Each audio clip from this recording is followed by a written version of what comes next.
Do what thou wilt shall be the whole of the law.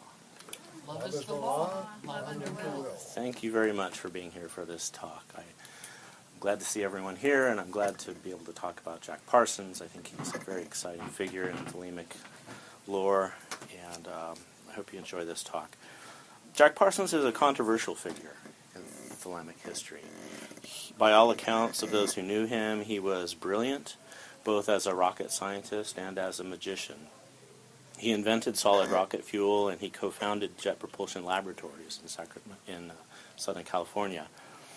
He was a member of the O.T.O, and it's thought that he was a student of the AA. He had a personal charm and was a charismatic speaker. He was also one of a small handful of people, including W.T. Smith, Jane Wolfe, Sora Merrill, Grady McMurtry, and Carl Germer, who performed Gnostic masses and kept Thelema alive in the United States during the years when Crowley lived out his final years in England. However, Parsons' life was not without its complications and controversies. These days, when people talk about Jack Parsons and the topic of Jack Parsons comes up, opinions are divided. Many are dismissive of him, it seems. Even though Crowley made him acting master of Agape Lodge after W.T. Smith was dismissed, Crowley later described Parsons as a weak-minded fool. And that description of him, by Crowley himself no less, probably colors many people's view. Parsons has been called a Thelemic heretic by some, mainly because of his Liber 49, which describes itself as the fourth chapter of the Book of the Law. Others have called him an unrecognized Thelemic prophet, or simply a champion of the Thelemic principle of liberty, pointing to writings such as the topic of tonight's talk, Freedom is a Two-Edged Sword. But regardless of the scandals and controversy surrounding him, writings like this still survive, and from these we can decide for ourselves whether his ideas are worthy of any praise. So for an essay written in the late 1940s, it's very surprising to me how forward-looking and how relevant to today it tends to be. In the preface, Parsons talks about the loss of liberties and personal freedoms, and it echoes our own post-9/11 times. He speaks of science being straitjacketed by corporate greed, politics choked with personal interest and political vendettas.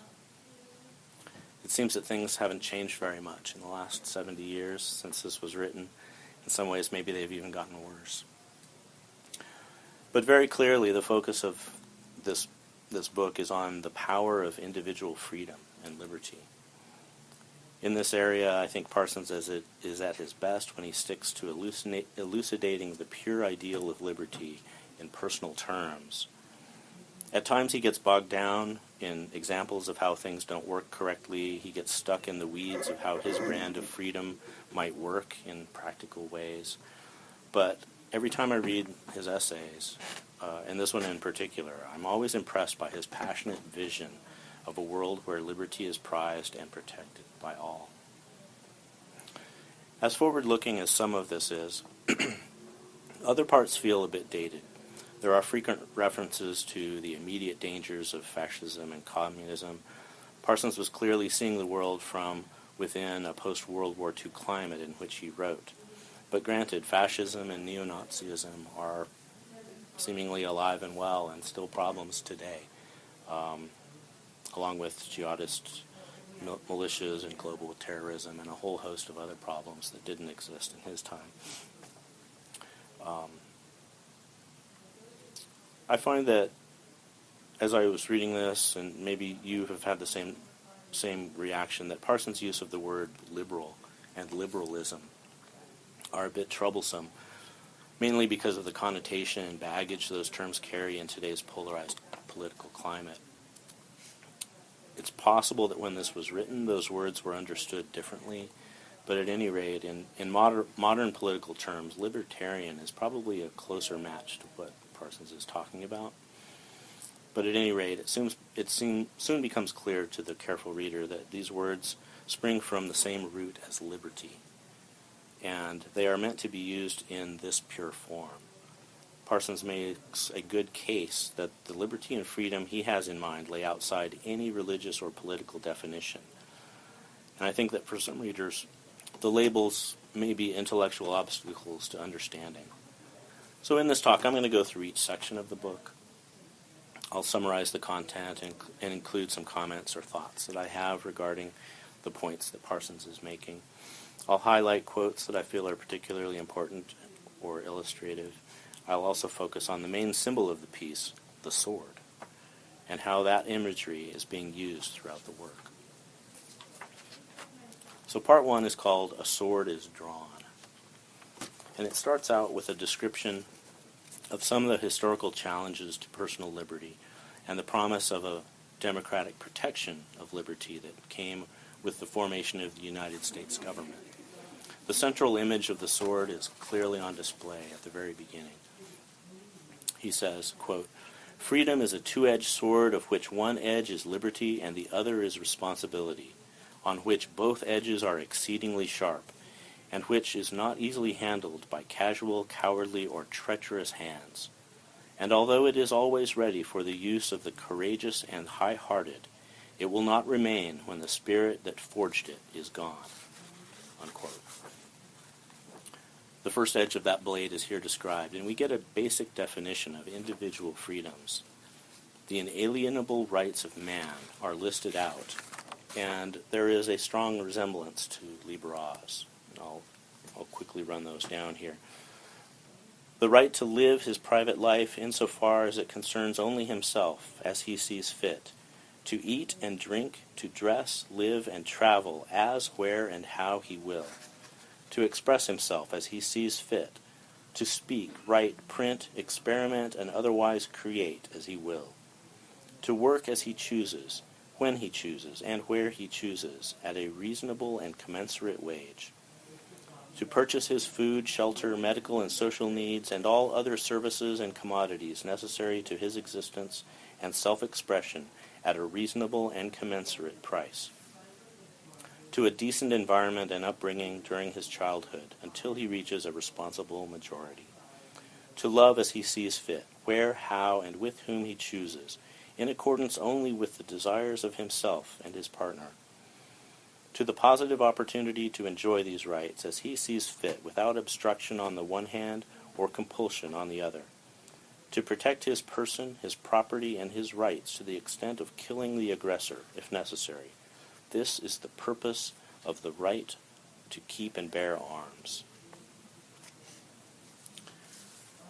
So I think it's quite likely that Parsons had read Libertas going into this. It's just so similar. Libertas was written by Crowley in 1941, about 7 years before this. So Parsons mentions the Bill of Rights in the U.S. Constitution as a step in the right direction towards the state establishing and protecting these inalienable rights. But he points out that as good as these documents are, limitations of individual freedoms still have been allowed to exist. Prohibition and slavery are held up as examples of instances where the Bill of Rights has let us down. Next, the other edge of the sword blade is described, and I feel that it's here that Parsons goes one step beyond where Libertas stops, in that he states the personal responsibilities that go along with these freedoms. Quoting him here, "These rights must be counterbalanced by certain responsibilities. The liberal, accepting these, must guarantee these rights to all others at all times, regardless of his personal feelings or interests. He must work to establish and protect them, live in a manner commensurate with them, and be prepared to defend them with his life. He must refuse allegiance to any state or organization which denies these rights, and aid and encourage all who, without qualification or equivocation, endorse them. He must refuse to compromise these principles on any issues or for any reason." Unquote.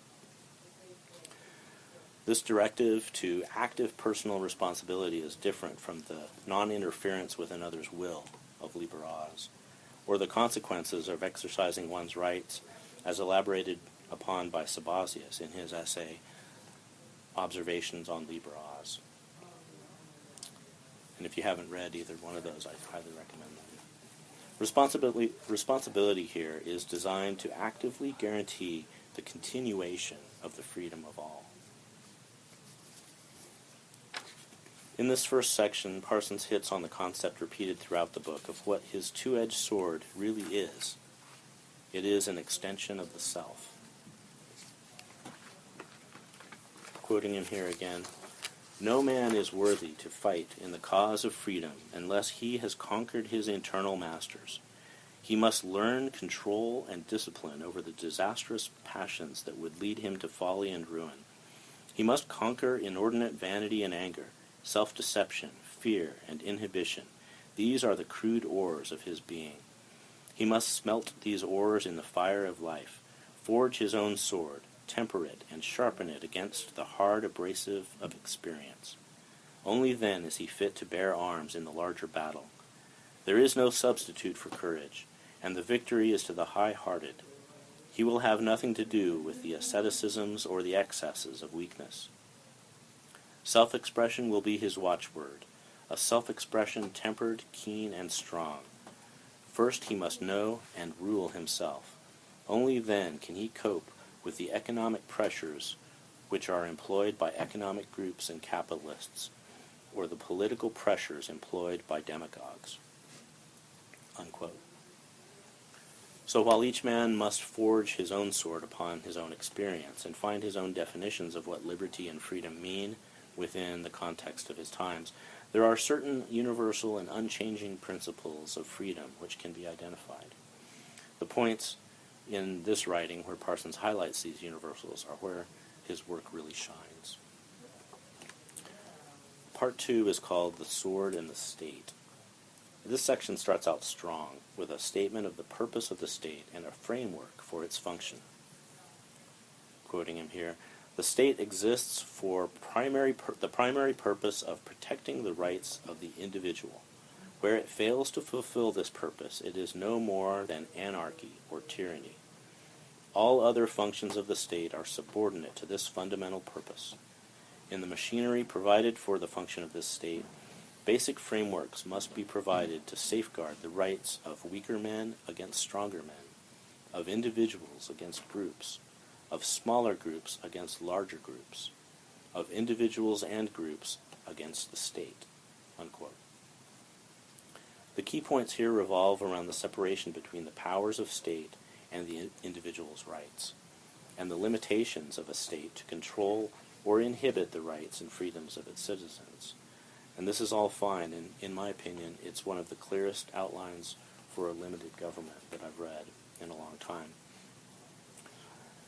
But the rest of this chapter, unfortunately, gets bogged down in examples of abuses of power, people taking advantage of the system, and other problems.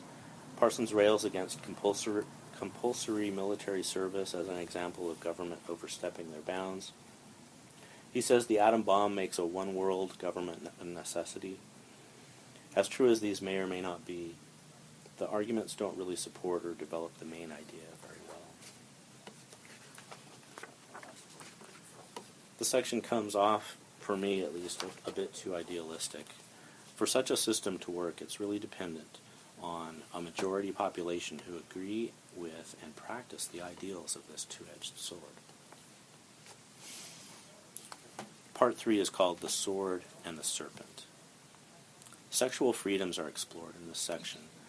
Religion, mostly Christianity, is blamed for making sex a shameful activity when sex is in fact the central most powerful human drive. The church increases its power over people by taking their sexual freedoms away. Parsons points out instances where religious groups work at preventing open sexual discussions, suppressing depictions of sex in art and literature. He basically calls for a sexual revolution where freedom is applied to sex.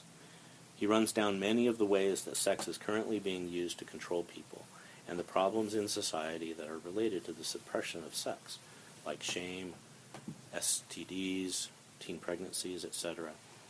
He calls for change.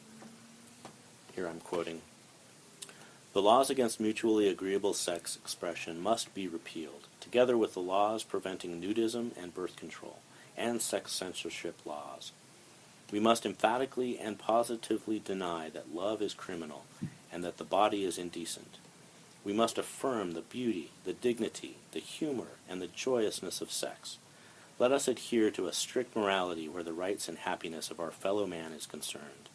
Let us call our true sins by their right names, and expiate them accordingly, but let our lovers go free."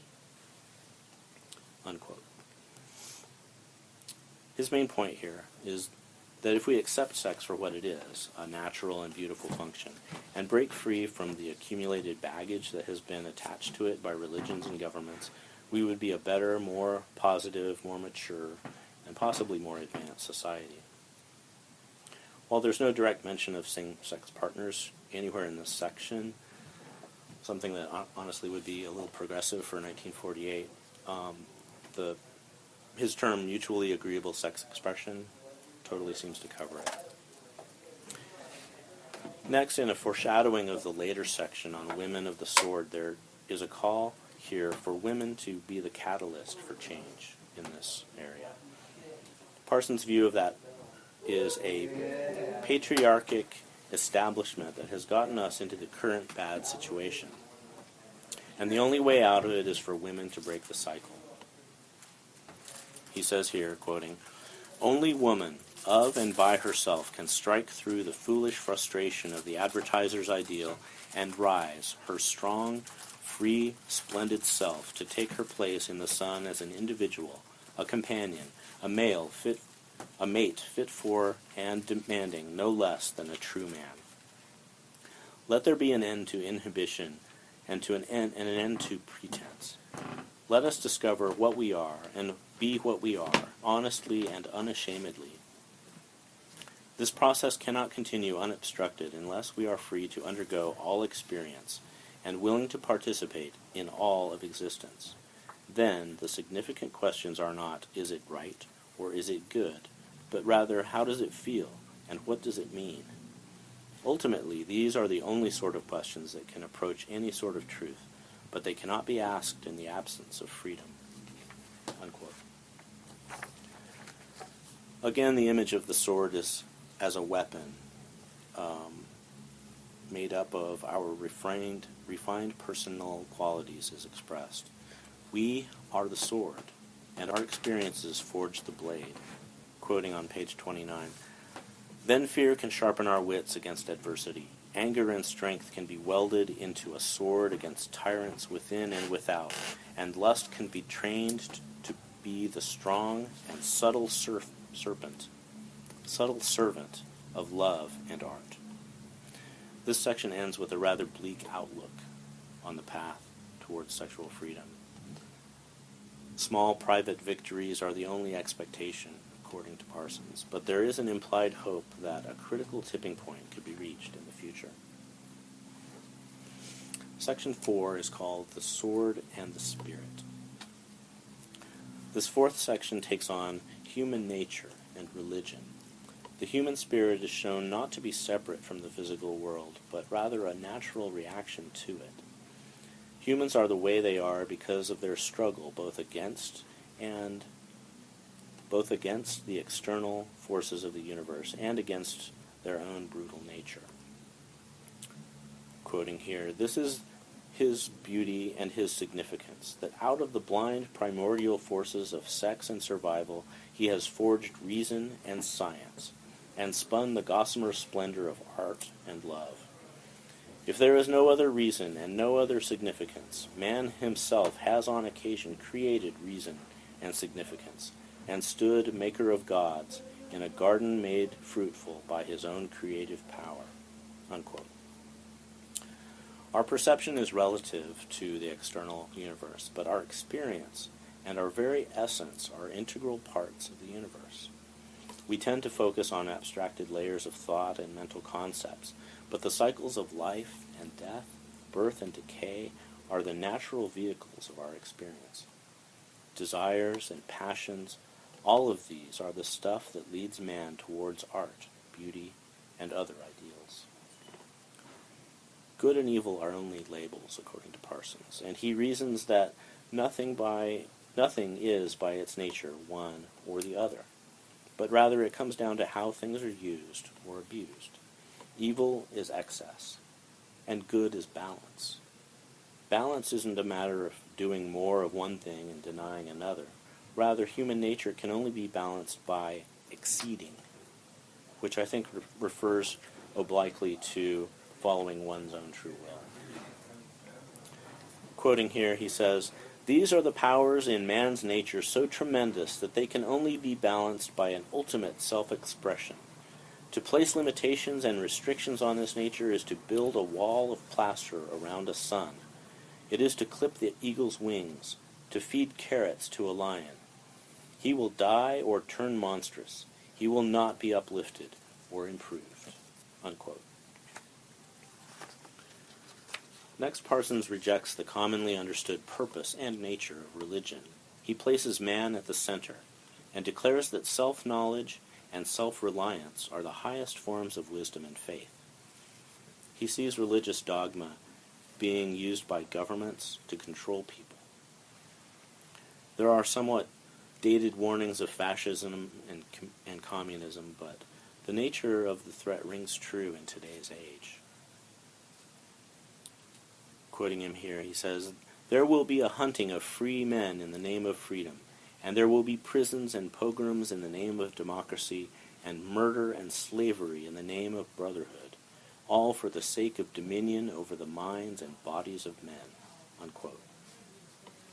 The solution, he says, is to embrace freedom, to exist free from dogma, free from any creed, relying on one's own independent will to seek a higher purpose. And that higher power is in us. Quoting again, "If we wish identity with a greater power, let us seek a union with ourself, our total self, raised to its highest potential of wisdom, knowledge, and experience. If we wish to unite with the universe, let us court the whole of nature, all experience, all truth, the wonder and the terror, the splendor and the pity and the pain of the awesome cosmos itself." Unquote. The idea here is that a power based on reality, which can be achieved by embracing the full experience of the natural world, is possible. Part 5 is called Swordplay. In the 5th section, Parsons examines the fight for freedom and shows how these principles can be applied and used. He starts out by summarizing much of the previous 4 sections. He emphasizes man's self-reliance in the face of what is considered to be a harsh universe. Quoting here, "There is no demonstrable reason for a superstitious observance of any sort, of the church, of the state, of law, morals, or dogma. But there is much in man that is worthy of worship. There is that in humanity and nature that is divine.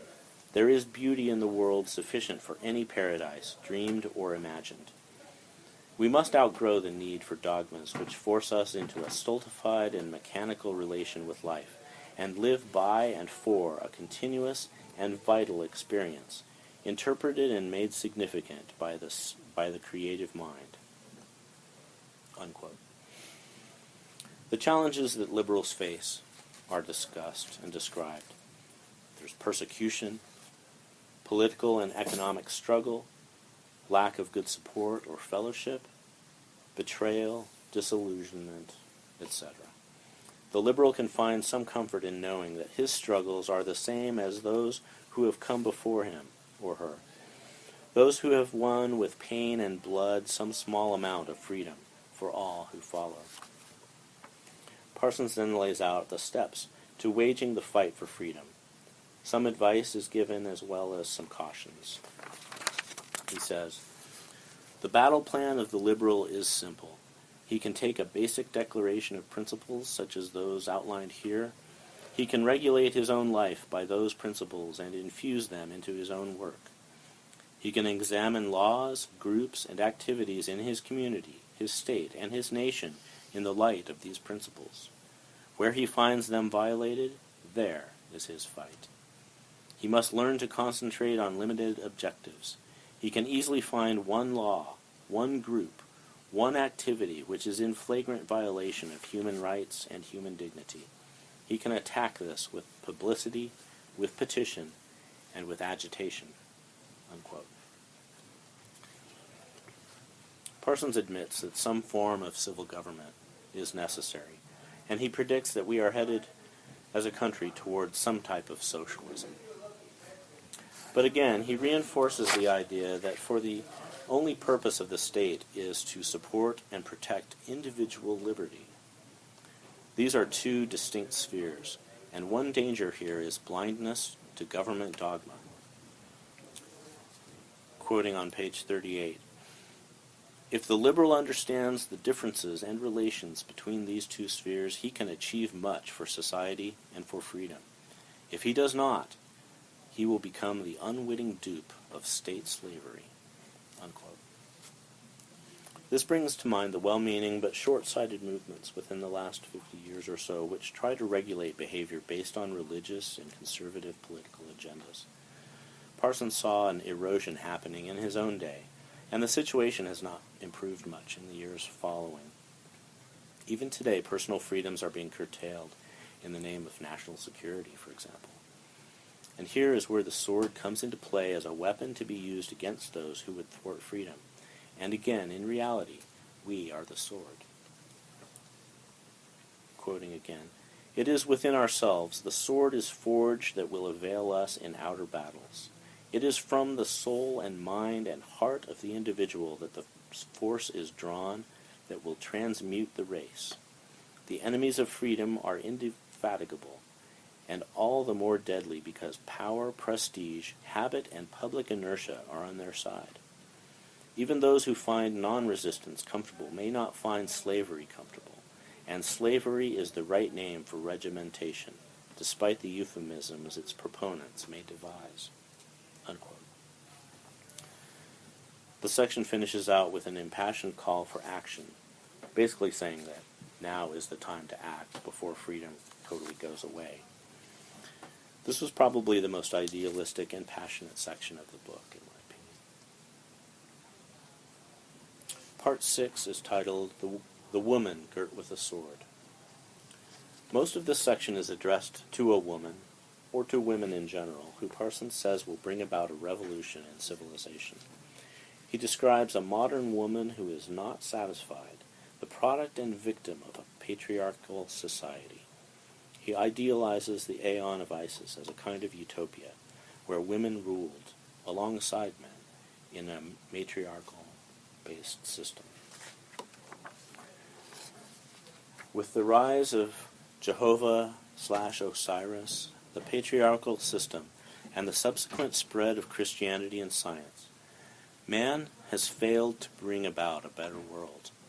Man is described as weak by design, ambitious, well-meaning but foolish, an object of women's pity and forgiveness.